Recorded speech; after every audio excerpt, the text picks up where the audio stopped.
दोस्तों, स्वागत है आप सबका हमारे YouTube चैनल स्टडी पॉइंट में। सामान्य ज्ञान में हम लोग पढ़ रहे हैं जैन धर्म। तो हम देखते हैं कल से आगे। चार्त्र में जैन तीर्थंकरों एवं भिक्षुओं की कथाएं हैं। यह प्रश्न कई बार आ चुका है और महत्वपूर्ण भी है कि चार्त्र क्या है। तो चार्त्र में क्या है? जैन तीर्थंकरों एवं भिक्षुओं की कथाएं। 23वें जैन तीर्थंकर पार्श्वनाथ को चातुर्थी भी कहा जाता है। यह क्वेश्चन भी महत्वपूर्ण है। यह आता है कि चातुर्थी किस जैन तीर्थंकर को कहा जाता है? तो आपका उत्तर हो जाएगा पार्श्वनाथ को कहा जाता है। दक्षिण भारत में जैन धर्म का प्रचार भद्रबाहु ने किया। जब 12 वर्षों का अकाल पड़ा था मगध में, तो भद्रबाहु के नेतृत्व में कुछ जैनी दक्षिण भारत में चले गए और वहाँ जैन धर्म का प्रचार प्रसार किए। तो दक्षिण भारत में जैन धर्म का प्रचार भद्रबाहु ने किया। पार्श्वनाथ ने सर्वप्रथम स्त्रियों को अपने संप्रदाय में प्रवेश दिया।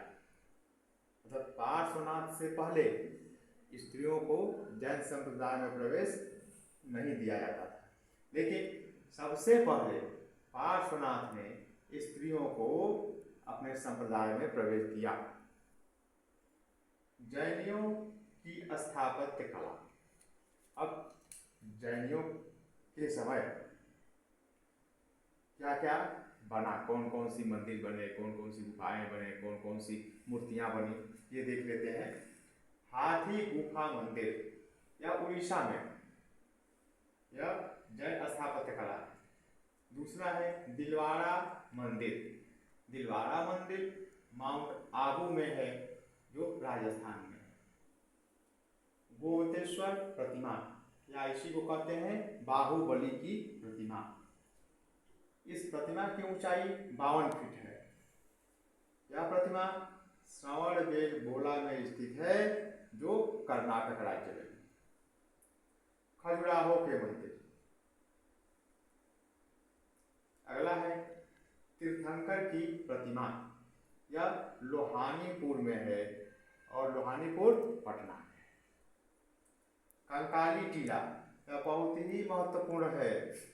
अनेक परीक्षाओं में यह प्रश्न आ चुका है और उम्मीद है कि अगली परीक्षाओं में आएगा भी।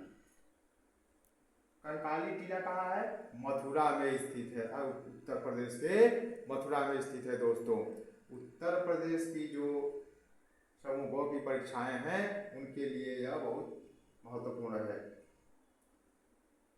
समर्पणात्मक लेख। समर्पणात्मक लेख भी मथुरा में है। जैन धर्म में अणुव्रत गृहस्थों के लिए था। जैन धर्म में गृहस्थों के लिए नियमों में कुछ छूट दी गई। मतलब जो जैन धर्म के कठोर नियम बनाए गए थे, उसमें कुछ छूट दी गई और उसे अणुव्रत कहा गया। मतलब जैन धर्म में गृहस्थों के लिए जो नियम बनाए गए, उसे अणुव्रत कहा गया। तो जैन धर्म में अणुव्रत का संबंध गृहस्थों के लिए था। नयवाद का संबंध जैन धर्म से है। यह भी बिंदु महत्वपूर्ण है, क्योंकि कई बार कई परीक्षाओं में यह पूछा गया है कि नयवाद का संबंध किससे है। आपका उत्तर हो जाएगा जैन धर्म से। जैन धर्म में निर्माण ही जीव का अंतिम लक्ष्य है। गोमतेश्वर प्रतिमा का निर्माण मैसूर के गंग वंश के मंत्री चामुंड ने कराया था। यह भी बिंदु बहुत महत्वपूर्ण है और इससे प्रश्न कई बार आ चुका है कि गोमतेश्वर प्रतिमा का निर्माण किसने कराया।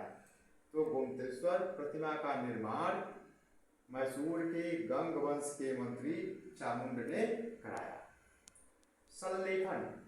संलेखन क्या है? उपवास के द्वारा शरीर का त्याग करना। यह जैन धर्म में है कि अभ्यास के द्वारा शरीर का त्याग करते हैं उसे उस विधि को समलेखन कहा जाता है। धन्यवाद दोस्तों।